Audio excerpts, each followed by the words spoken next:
All right, hey guys, I apologize. I tend to wear the same clothes over and over. I'm sure you guys have noticed this if you watch my videos. I don't do my laundry at my house because my husband and my son both wear clothes with fire retardants on them, which is horrible. And I absolutely hate that they have to wear them for their jobs. And I recently just ended up buying my son a whole bunch of, well, not as much stuff as I would have liked. I didn't get him any pants, but I at least got him tops because that's like your vital organs from a brand that is supposed to be significantly less toxic. They meet stricter safety guidelines and regulations so that it's not just like the commercial FR clothing that is really terrible. And I tried to do a little digging and I wanted to do a little bit more research, but I did kind of read through their stuff, and they did say that they have much more stringent policies when it comes to what they will use and how much they will use and that kind of thing. So according to them, they say that their clothes are no more toxic than any clothes that you buy in the store, as far as like formaldehyde and all of that stuff, because all clothes are toxic unless they're completely organic and they're not being treated with any of that stuff. So I went through a period of my life where I would say like 80% of my stuff was all organic, and I was absolutely obsessed. Hemp, organic. And then I just kind of got to the point where I was like, wow, this gets expensive after a while. Actually, my pants that I have on today are from Pact. These are from the Pact company. I've got some of their leggings and some of their underwear and stuff like that. But it gets really expensive, and I try to get stuff on sale. But anyway, so I do not share a washing machine and dryer with my husband and my son. Now, we are going to be installing a new washer and dryer for me. We just haven't done it yet. So I literally have clothes that I just wear over and over and over again because I don't wash them. And I was washing them, but I was going through this huge thing of cleaning out the washing machine and cleaning out the dryer and running it through a cycle before I would even put my stuff in there. And I'm like, I'm over it. So I'm getting my new washer and dryer. It's just going to take time because we have to hook it up, and because we're only set up for one downstairs. So anyway, it's a little bit of a pain. So it's why I'm in the same clothes. Okay. So just ignore that. So I wanted to actually talk a little bit about being a carnivore for 8 years. I think it's been 8 years. It's been 7 or 8. I just kind of forget because I feel like I'm in the twilight zone, but it's been like 7 or 8 years. And I wanted to just share a couple of things that I've learned. And the first thing, which I really didn't need to learn, I already knew it, but it's something that just gets more and more strong in me, and it's something that is just validated all the time for me, is to don't follow people. Okay, don't follow anybody. And don't think that anybody has all of the answers or that what they're saying is 100% accurate and true, okay? Because we are all unique individuals. And even though we have the same makeup, we are all different, okay? You might be able to tolerate something that I can't. I might be able to tolerate something that you can't, okay? So when you look at the carnivore community, a lot of them are like anti-dairy. And I can tell you, I thrive on dairy. I am one of the 30% of people that have the adaptation who thrives on dairy. Okay, my body loves dairy, but it has to be raw dairy. Okay, I don't do well with pasteurized dairy, but I do great with raw dairy, and that is my body. It loves me, and I love it, and I will continue to consume it probably until the day I die. Like legit, I'm not kidding.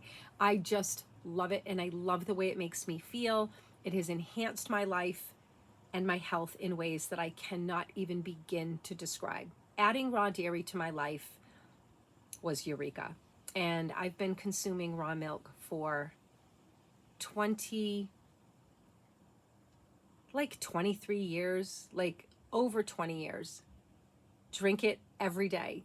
And I've given it up from time to time to do the no dairy thing and see if, nope. As a matter of fact, not only has it never done me any good, I would always notice detriment by giving up the raw dairy. It didn't matter how much meat I ate. It just, my body thrives on dairy, thrives. So you have to listen to your own body, okay? Not other people. you may be someone who doesn't thrive on dairy and don't consume it, right? I happen to thrive on it, and I've watched my children thrive on it. My children thrive on dairy. They do so much better with it in their diet than without it. So there are people who do very, very well on dairy. Okay, so you just have to know your body.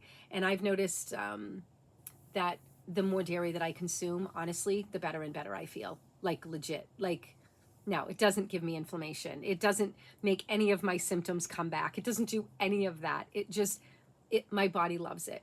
And one of my farmers that I haven't seen her in a long time, because I go to another farm now just because it's convenient. It's near where my mom lives and I get to spend the day with my mom and all of that. But my old farmer, she started farming raw dairy and started drinking a lot of raw milk, and she healed her arthritis that she had had since childhood. She had childhood arthritis, and she started drinking raw milk as an adult, and it cured it for her.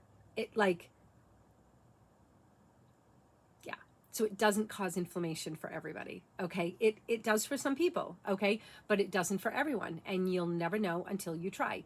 But she was like, I couldn't believe it. And of course, you know, now she has this thriving raw milk business, and the stories that she hears from people about people healing crazy things. And you know, so no, it is not inflammatory for everybody. It is for some people, but there's, I think the last that I read was like 30% of people are adapted to dairy, and they actually do very, very well with dairy, and it's very, very healing in the raw state for many, many people. Okay, so again, do you, because all that matters is how you feel. All right. It doesn't really matter what anybody else says. All right. The second thing that I learned, and I credit this to Dr. Elizabeth Bright. So I have never been a good sleeper. Never. As a matter of fact, I never slept through the night until I had Lyme disease, and I like legit thought I was dying.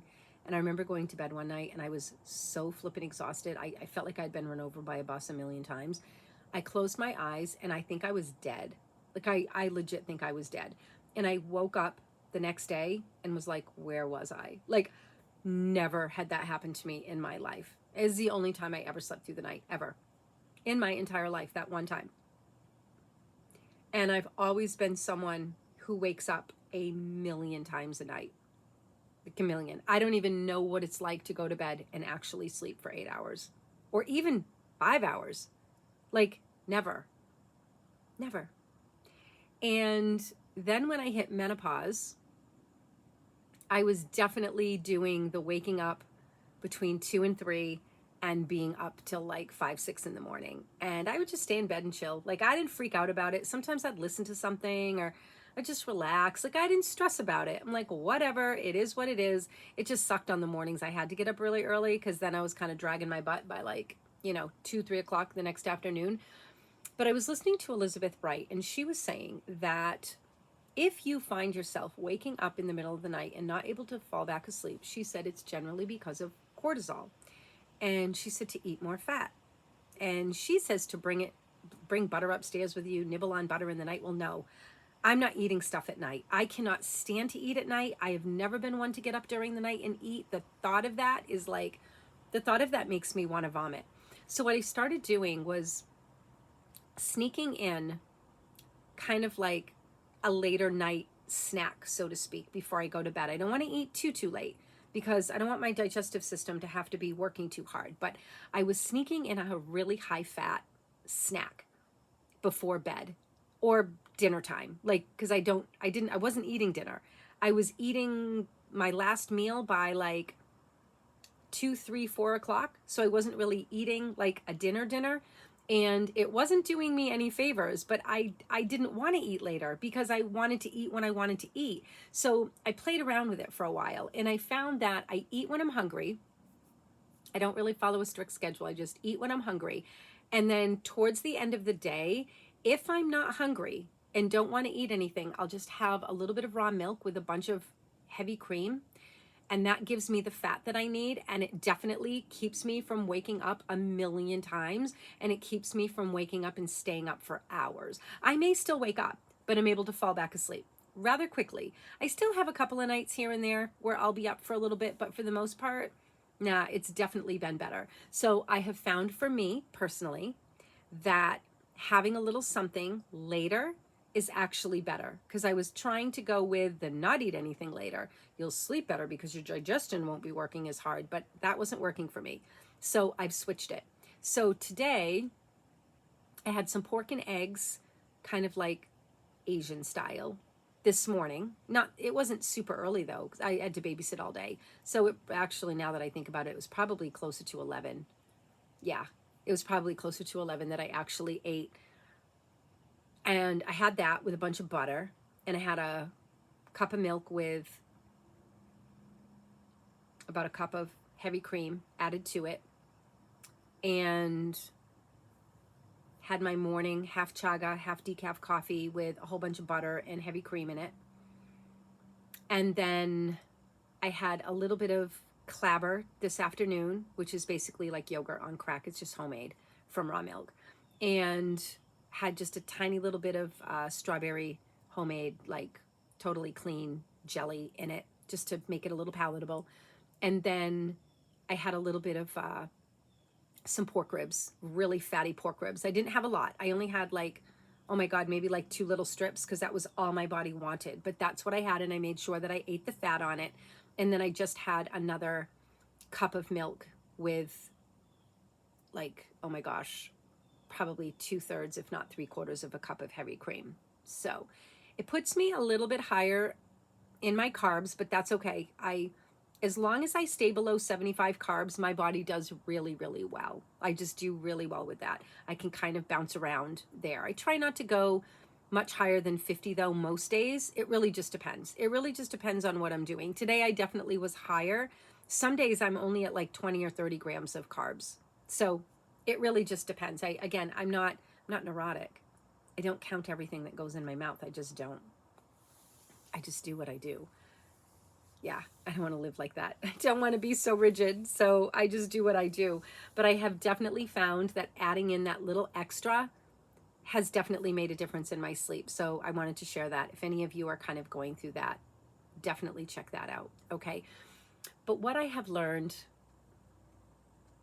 is that it pays to be really open-minded. Now, I've always been a very open-minded person, but once I like wrap myself around something, I can become quite rigid. Even though I'm open-minded, I'm always like listening and open and trying new things and always have that. But once I really latch on to something, I can be like really latched on, you know? So I'm really learning to just not latch on to things. And it's like, yes, I'm into this right now, but I'm always going to keep an open mind, and I'm always going to remember that everything is just an experiment. So what I have learned is that following your own inner guidance instead of following other people is really what I have found to work the best for me. And I started carnivore just on a whim,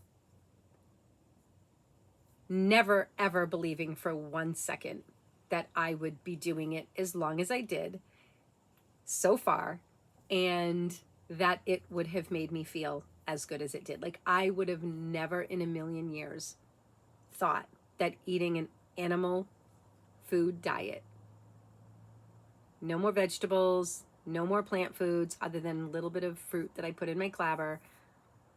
And I'm not saying that I won't nibble on something from time to time, like if I'm at a restaurant or something, I might get a salad or eat a little asparagus or some green beans or something, but not on the regular. I just don't do it. And I would have never believed that I could feel as good as I feel. And sailing through menopause, like easily, has been really beautiful. It's a beautiful thing. So those are some of the things that I've learned. All right. And again, don't follow others. Listen to a lot of different people, but don't hang your hat on any of it. Try and try and try and experiment for yourself to see what makes you thrive and what makes you feel the best. Okay. One more thing that I wanted to share too, before I forget, is that prior to me going carnivore, my cravings could never be trusted. Never. There's no such thing as intuitive eating if you consume carbohydrates. There's none, because they're very addicting, and there's no such thing as intuitive eating. You just can't do it. And I don't know anybody that can actually. I just don't. They think it's intuitive eating because you know, they want a cookie. They're like, well, that's what my body wants. No, that's an addiction. Your body doesn't want a fucking cookie. Okay? Your body doesn't want that huge ass bowl of fruit. No, that's an addiction. Okay, that's an addiction. And when I went carnivore, I was craving things that I hate. When I went carnivore, I was craving scallops. I don't like scallops. I was craving shrimp. I don't like shrimp unless it's shrimp cocktail. But it's really the cocktail sauce that I like. I was craving scallops and shrimp so badly that I couldn't get enough of it. And I used to hate scallops so much, I actually still hate them, that we would go out to eat and my sister would always get a scallop roll and I would literally get up and not sit next to her because I couldn't stand the smell of it. Like I hated it. Absolutely hated it. And the taste, oh, like absolutely disgusting. And now all of a sudden I'm carnivore and my body is craving scallops and I do not understand it. I was literally driving to the store and buying packages of frozen scallops, like 5 packages at a time of the fresh caught. And I could not get enough of it. That's a real craving because it's not driven by addiction. Something to think about. Signing out.